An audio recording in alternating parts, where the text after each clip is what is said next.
Hanya persoalannya, ada orang-orang yang membaca Al-Fatihah, bahkan tiap hari tidak kurang 17 kali dibacakan minimal dalam sholatnya, ya. Tapi kok kebaikan tidak terbuka-buka? Yang sakit tetap sakit, yang sulit tetap sulit, rezeki tetap terhambat, ya. Padahal dinamakan Al-Fatihah, seharusnya kalau dibacakan, dipahami, seharusnya terbuka semua itu, ya. Apa yang keliru? Kita pernah bahas bahwa dulu zaman Nabi SAW ada kepala suku sakit, ya. Semua dokter, tukang obat, ya, tabib sudah mengangkat tangannya, tidak mungkin sembuh. Dibacakan Al-Fatihah, sembuh, insya Allah, ya. Ada seseorang yang punya kesulitan memahami Al-Fatihah, dia amalkan, terbuka kesulitannya, ya. Orang-orang sekarang membacakan Al-Fatihah ratusan kali, ribuan kali, tapi tidak pernah mendapatkan kemudahan yang dijanjikan itu. Apa masalahnya? Di sini persoalannya, jangan-jangan setiap orang yang membacakan Al-Fatihah itu umumnya bahkan tidak mengerti apa yang dibacakannya, tidak memahami kandungannya, ya. Karena itulah kita pelajari dari mulai ayat pertama sampai akhirnya. Mudah-mudahan dengan pemahaman kita dan mengamalkan isinya, justru pemahaman itu yang membuka kebaikan-kebaikan dalam kehidupan kita, bukan bacaannya, tapi pemahaman kita terhadap isinya. Maka satu, kita masih menyimpulkan pertemuan lalu, ya. Satu, Bismillahirrahmanirrahim, yang mengawali surah Al-Fatihah ini sebagai ayat pertama memberikan pesan, jika semua kebaikan dalam hidup ingin terbuka, maka lakukanlah seluruh aktivitas kita, lakukanlah seluruh aktivitas kita Bismillah, karena Allah, ya. Merasa diawasi Allah. Minum, lakukan karena Allah, Bismillah. Makan, lakukan karena Allah. Bekerja, lakukan karena Allah, ya. Kita sudah bahas ini dengan tuntas, nanti silahkan lihat rekaman sebelumnya, ya. Di huruf ba di situ yang memiliki 14 makna itu, ya, menunjuk kepada al-musahabah awil ilsaq, ya. Sesuatu yang lekat dan merasa diawasi, ya. Hati-hati, ya, tidak semudah mengucapkannya. Sekali lagi saya tekankan makna kalimat ini. Jadi kalau Bapak Ibu merasa aktivitasnya serasa bersama Allah atau dilihat, diawasi Allah, itu akan beda dengan orang yang tidak merasa diawasi Allah. Saya pernah terangkan, mau minum, Bismillah, ya. Tidak mungkin orang yang Bismillah meminum minuman yang tidak diridhai oleh Allah, ya. Anda mau kerja, para ayah melangkahkan kakinya Bismillah, atau yang belajar misalnya, tidak mungkin melangkahkan kakinya pada tempat yang tidak disukai Allah. Mustahil itu, ya. Karena saat Anda melakukannya, Anda merasa sedang dilihat Allah. Saat Anda bicara, Anda merasa didengar Allah. Jadi kalau yang terima telepon, Bismillah, terima telepon, itu mustahil berkata sesuatu yang buruk, mustahil, ya. Karena saat yang bersamaan dia merasa sedang didengar oleh Allah percakapannya. Dia tidak akan menggunjingkan orang lain, tidak akan berdusta, tidak akan nulis SMS yang tidak tepat ketika mengawali dengan Bismillah. Nah, kalau sudah sesuatu dilakukan karena Allah, maka perbuatannya disebut dengan takwa. Pelan-pelan. Kalau ketakwaan sudah meningkat, ya, ketakwaan sudah meningkat, maka terbukalah dua peluang dalam kehidupannya, ya. Satu, pelan-pelan, lahir kemudahan dalam kehidupan dunia ini, ya.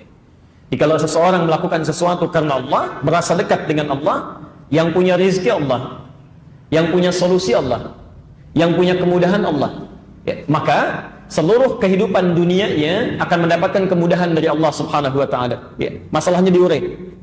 Dalilnya Quran surah ke-65 ayat 2 sampai 3. Pelan-pelan. Quran surah 65 At-Talaq ayat 2 sampai 3.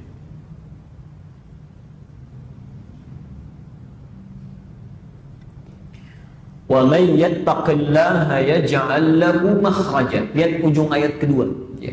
Wa may yattaqillaha, siapa yang meningkatkan takwanya kepada Allah.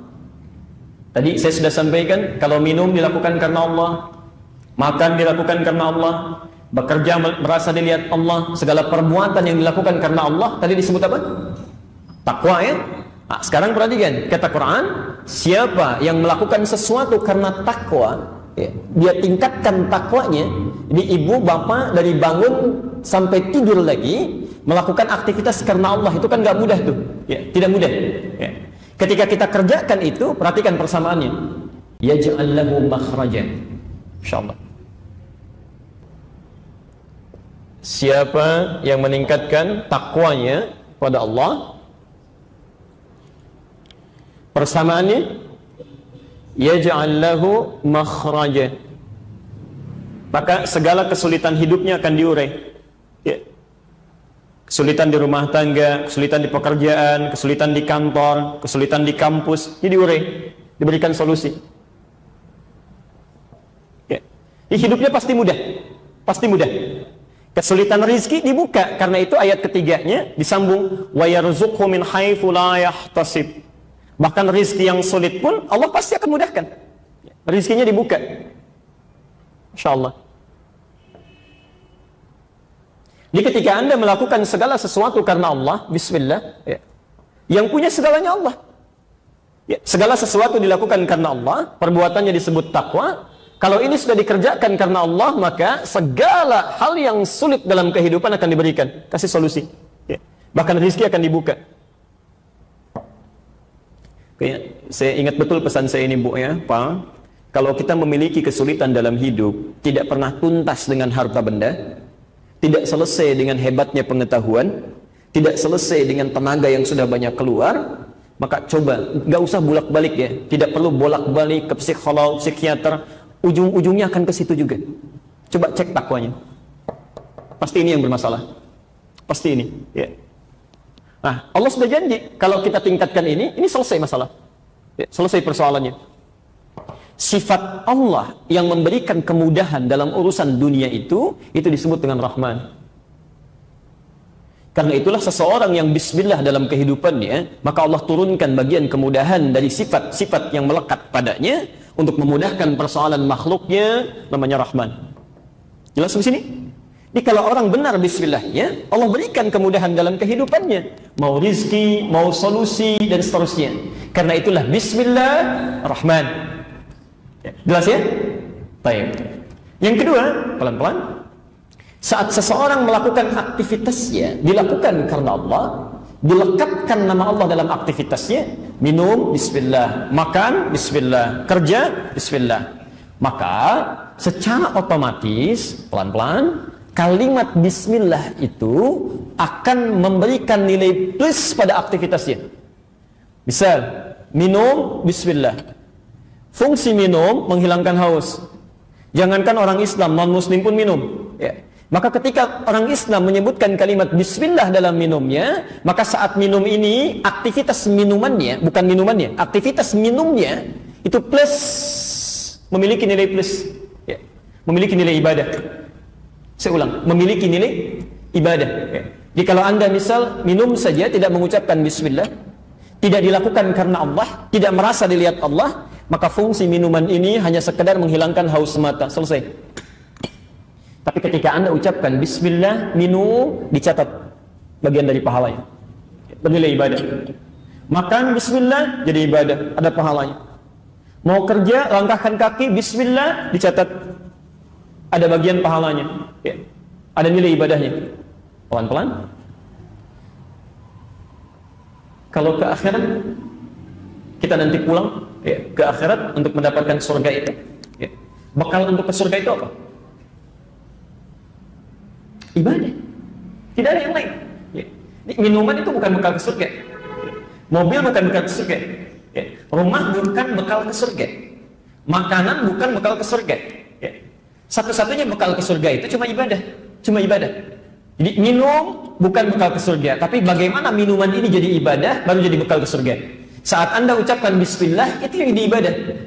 Saat Anda ucapkan bismillah naik kendaraan, itu jadi ibadah. Kendaraannya tidak akan ikut. Makanya coba cek, ada tidak orang meninggal misalnya, ketika wafat dikafani, maka dimakamkan dengan mobil-mobilnya? Ada tidak? Tidak ada. Ya. Uang yang dicari-cari itu nggak akan ikut. Silahkan cek, Pak. Saya sudah mengecek itu kain kafan sampai hari ini, tidak ada satupun kain kafan yang ada sakunya. Silahkan cek. Demi Allah saya katakan, kain kafan sampai hari ini tidak ada yang ada sakunya. Tidak, polos saja. Ya. Ini semua dunia itu akan terhenti di batasnya. Begitu masuk ke alam kubur, selesai, tidak akan ikut. Ya. Jadi yang akan ikut itu cuma yang bismillah, bismillah, bismillah, bismillah, langkah bismillah, melihat bismillah. Itu poinnya. Yang nggak kelihatan sekarang. Yang tidak kelihatan. Nah, ketika Anda memperbanyak kalimat Allah dalam pekerjaan dan merasa diawasi oleh Allah, poin-poin itu bertambah, pahala meningkat, semakin besar dan kuat mizannya, mempercepat masuk ke dalam surganya. Sifat Allah yang memberikan kenikmatan pahala itu sampai ke surga disebut dengan Rahim. Rahim. Karena itu setelah kalimat Rahman diletakkan kalimat Rahim. Seakan-akan memberi pesan, jika Anda melakukan pekerjaan karena Allah, pekerjaan itu akan menjadi lebih mudah dan turun keberkahan saat di dunia, plus bernilai pahala untuk bekal menuju akhirat nanti. Kemudahan yang diberikan saat kita berada di dunia, ya, sifatnya disebut dengan Rahman. Sifat Allah yang memberikan pahala dalam ibadah yang melekat pada pekerjaan kita disebut dengan Rahim. Jelas di sini?